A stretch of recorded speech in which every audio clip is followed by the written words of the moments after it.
Coming up, he is a warrior sage who is cultivated, distilled, and harmonized multiple consciousness expanding modalities, including universal principles and practices of spiritual warriorship, tantra, and evolutionary relationships, shamanism, reality creation, enlightenment, and self-actualization.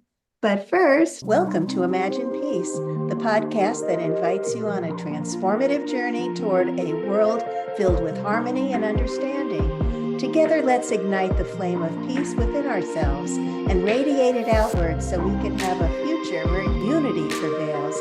This is Imagine Peace, where dreams become reality. Join us as we explore the power of compassion, the beauty of diversity, and the potential for positive change. Welcome to Imagine Peace, sponsored by 10 Million for World Peace.org. And I am Marbeth Dunn, along with Kamari Mullen. We are directors of 10 Million for World Peace.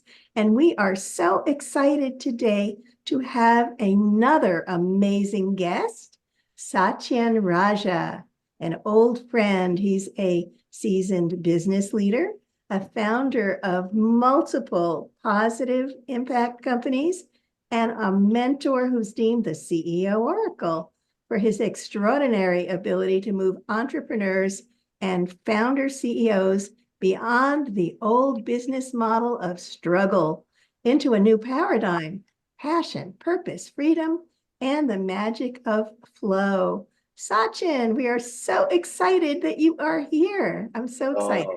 Wonderful to see you, my old friend Marbeth, and Kamari. Looking forward to befriend you and share today with you as well. Thank you. Tell us what you've been up to. It's been a couple of years. Wow. Well, I just came back from Hawaii, which is our other home. I'm in British Columbia now, which is our other home. And so very blessed to move back and forth. And you know, what's been brewing inside of me for a while is really being aware of being more conscientious of the crisis that we have on the planet, which to me boils down to the crisis in consciousness, crisis in leadership consciousness. And, you know, because I'm in the realm of big business, I'm in the realm of influencing business leaders and serving them, I truly believe that when we're willing to shift our consciousness around how we do our business, which starts with shifting and awakening our own consciousness, then what happens is then ourselves, our businesses become a force of good, not just making money, which is great, but there's a deeper, wider meaning. And then our businesses can actually be a path of enlightenment. And so for me, that's what I've been really diving into, is taking it to the next level of success. How can we go from peak performance into peak existence as leaders? Which includes obviously peace as the core, to me, the core of being. If we're not at peace, our unsettledness will have us egoically, continuously conquesting realms that will never be fulfilling and bring us peace. So I'm so glad we're on the same topic here. Well, you know, what's interesting is that our 10 Million for World Peace, we do a World Peace meditation every day for 7 minutes. And you were on the World Meditation Peace Experiment I did in 2018. You were one of our meditation leaders, and you were amazing. And what we're doing now with our 10 Million for World Peace is our focus is on world leaders, because it's the leaders that can create the shift that we need for world peace. Beautiful. I'm so glad. You know, the crisis is in consciousness of leadership. That's it. And to me, what the crisis is we've forgotten our symbiotic relationship with each other. We've forgotten that we're family, you know, that we're actually family, that we're here for each other, to uplift each other. You know, when I went to Hawaii, I was there for the last 3 months. I met some wise beings there, kahunas and wise elders there. There's such a beautiful spiritual tradition there. And one of them shared with me the 3 alohas. Aloha to the divine. So love of the divine, love and honoring, reverence for the divine. Aloha to the environment, or the land, the animals. Aloha, love and unity and upliftment of the land and the environment and the animals. Then aloha to the people. Aloha meaning oneness, unity, camaraderie. We're all there. I got you, brother. I got you, sister. And to me, this is the essence. Us, we need to be attuned to the divine, attuned to the land, and attuned to the people. And that to me is the ultimate form of leadership. That way we're holistically aware of our relationship to the whole. And when we're not aware of that, we're shrouded by that. We haven't woken up to our true nature. And our ego is continuously trying to strive to fill its own self up. Destruction happens. Cancer cell that had an original programming of symbiotic relationship, but now has mutated to forget it's part of the whole, and now is eating voraciously everything around it, not realizing sooner or later it's going to kill itself. And I think that's what's happening, I believe, with the consciousness on this planet. We're moving from that self-voracious, cancerous, that egoic part that will destroy, to eat anything in its path to gain some type of something, to awakening to our symbiotic relationship. In other words, awakening to the peace and love that we are. So that's where we're at. And I know we're all doing our good job and our part to move that forward and open those realms. Can you speak more to the reception that you're getting from business leaders around these concepts? I'd love to hear. You know what's interesting, Kamari, is I wrote a piece on this a few days ago called "Spiritual Leaders Are Coming Out," or not spiritual, business leaders are coming out. And I was just at a business conference there, and I opened my mouth about consciousness and spirituality and our inner alignment, and all of a sudden everyone lights up and what they've been reading and what there is in leadership and business leadership. There's such a huge moment for the awakening of consciousness. Why? Because once you're on the seeker's path and you've attained certain levels of success, and that's fulfilling, but not existentially fulfilling. Yeah. Our soul is not being, maybe our surface ideas, maybe our goals, our intentions coming from that part of our consciousness.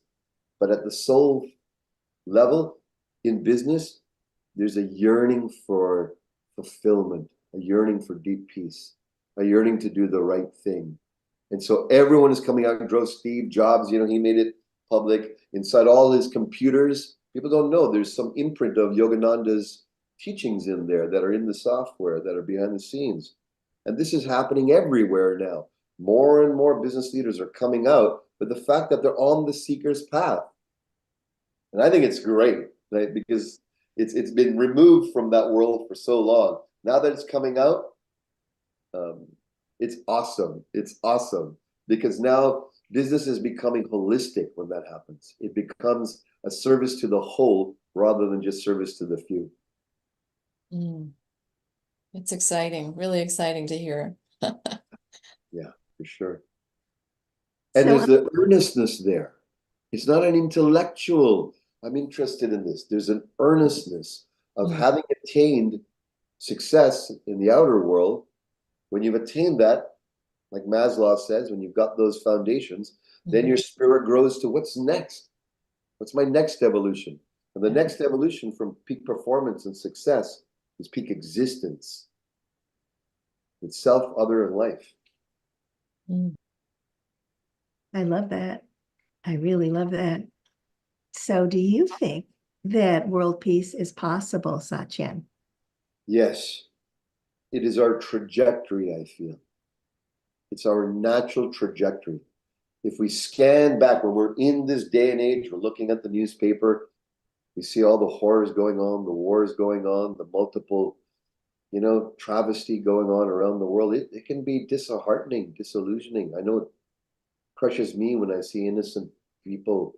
I don't care where they're from. I don't care what. To me, they're the whole family. I don't have a distinction. To me, the world is my family. I don't, my kids are My wife is Jamaican with many cultures in her. I'm Indian. My children got every nationality from around the planet inside of them. I can't hate anyone. I got to love everyone because they're all in my own children. And so I feel that world peace is the trajectory we're all on. And you know this, we all know this. It always has to start with making sure we're more peaceful. Making sure we're more peaceful.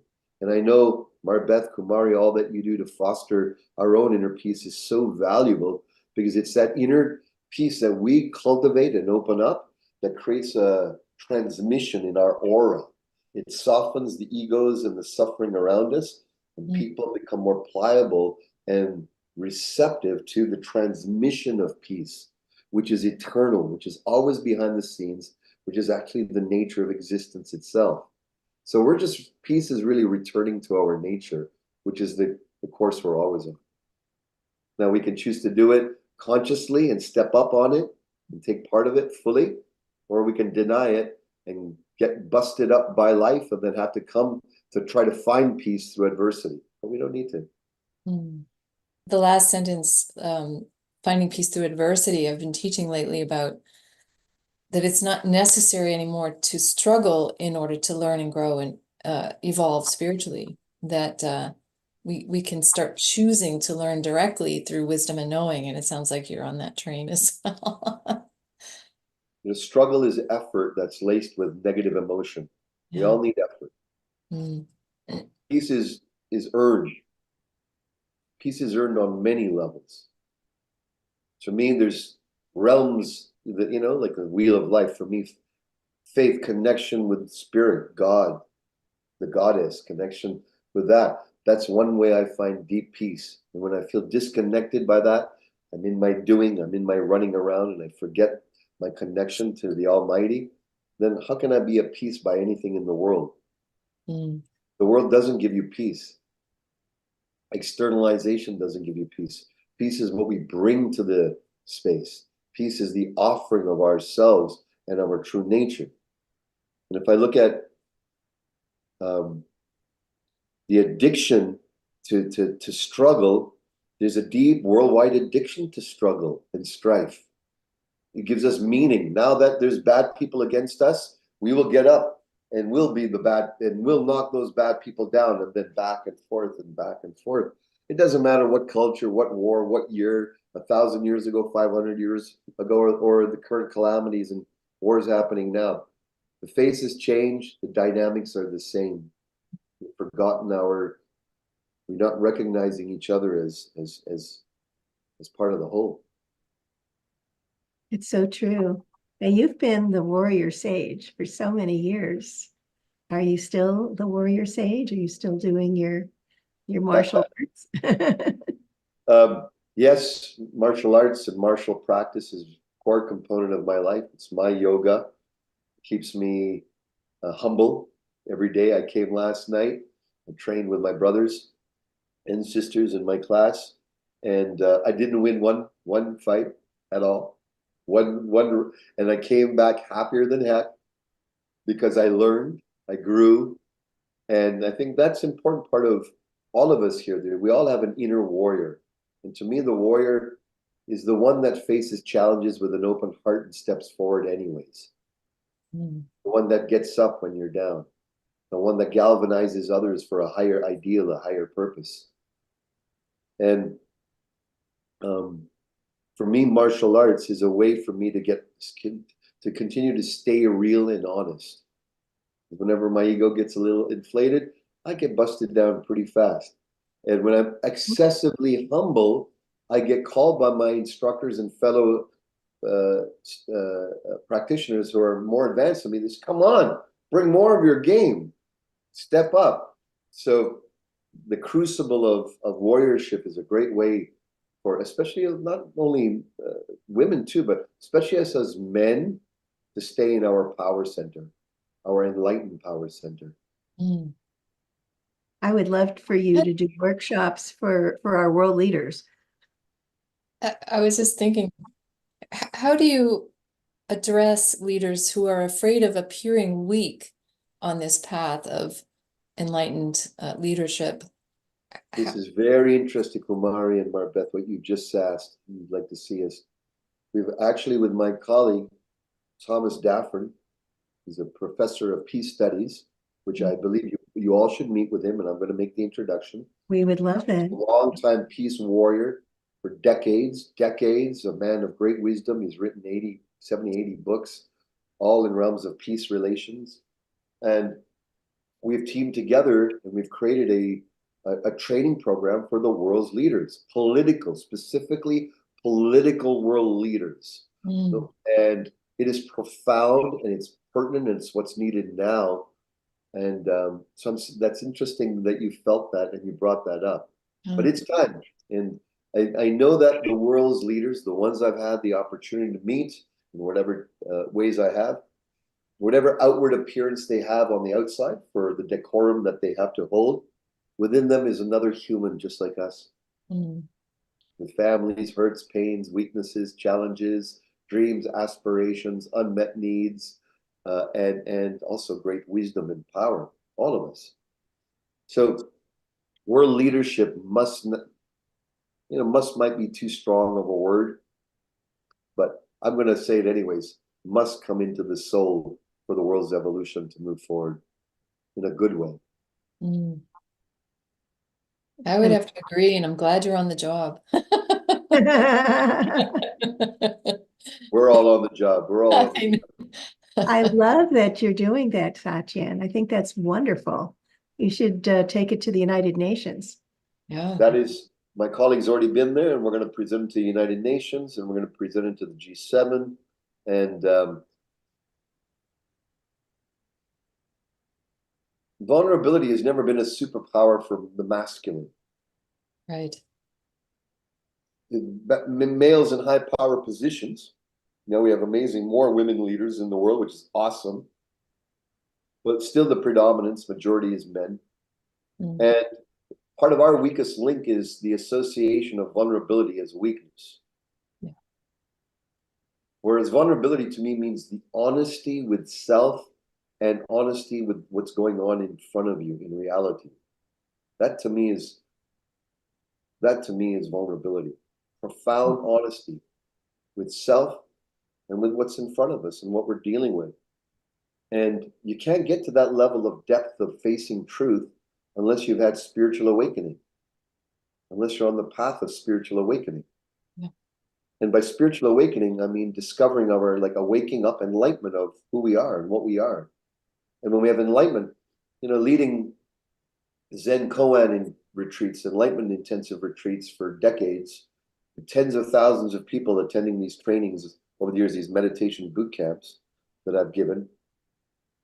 Whenever someone wakes up and has their self-realization of who and what they are, no one ever says, I'm a separate individual that's out to conquer the world. No one ever says that.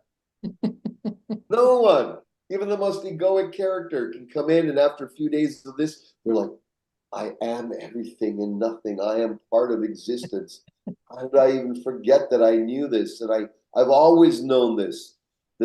And so the humor there is, it's really not about accumulation of peace.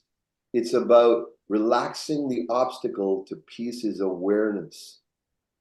The underlying peace that's the pieces that passeth over all experience and under and through. Right. It's removing the blocks to the awareness of that underlying love that's always there. Which you ladies obviously don't have at all, because you're radiating love through the airwaves here across the world. So obviously, so powerfully, so beautifully. Thank you. So Sachin, share with us what you do what are your meditation techniques? I know you're a martial artist. My meditation process I call accelerated evolution. I've learned of many different methods over 40 years of psychospiritual study, many methods of meditation. Some are there for various reasons. Some are there to help calm the mind. Some are there to take us on visualizations and journeys into inner dimensions. Some are there to ratchet down our nervous system so we come back into harmony. Some are to empty the mind. Some are to evoke energy And there's so many different flavors of meditation. My one, I look for where's my number one current charge I've got right now. What's upsetting me? What am I riled up about? What do I have? Anger, tension, fear, frustration, any type of experience of closure. I start with that. I don't try to go to peace or meditation. I start with the obstacle state of today, this morning. So I had stuff with some family stuff and mess in the house, children, and yada, yada, yada. So I'm like, okay, I felt that charge inside my being. And then I go through a process where I feel the images, the thoughts, the emotions, and the body sensations of that charge fully. And I magnify it and I dramatize that. And then I do it again and then relax. And then I do it again and I relax. And what will start to happen is the images, thoughts, emotions, and body sensations start to open and expand. And what used to be contracted opens up, flowers. And then sooner or later, you're at a place of profound peace. Because instead of spiritually bypassing all those experiences to get to a higher state and peace, I plummet into it. I go into it. And I let the contraction inform me and open up and expand in me. And then it reveals itself as wisdom. Now, this is inherent in everyone's DNA. You just have to have the courage to not avoid the tough stuff, but enter the tough stuff full on, eyes open, with your heart, and feel fully. When we do that, that energy has a chance to transform into higher wisdom. When we avoid it and try to skip to calming ourselves rather than face the charge, then we might have temporary relief, but we never get to the core and transform the core. Charge is only the divine's way that they've imprinted in our body to clear, to purify, so that we can return back to love, oneness, and God. It's beautiful. Wow. So how can people reach you, Satyen? I'm on LinkedIn, Satyen Raja. I'm on Facebook, Satyen Raja. And my website is warriorsage.com, all one word, warriorsage.com. And feel free to reach out, connect, share your thoughts, share where you are in the world. Love to respond. Yeah, you're amazing. Always love being around your presence and always learn something. So I love it. Thank you, Marbeth. Thank you, Kamari. Thank you. Imagine Peace is brought to you by 10 Million for World Peace. Join our daily 7-minute guided meditations for world peace and monthly healing circles at 10millionforworldpeace.org. Together we can create a peaceful, happy planet.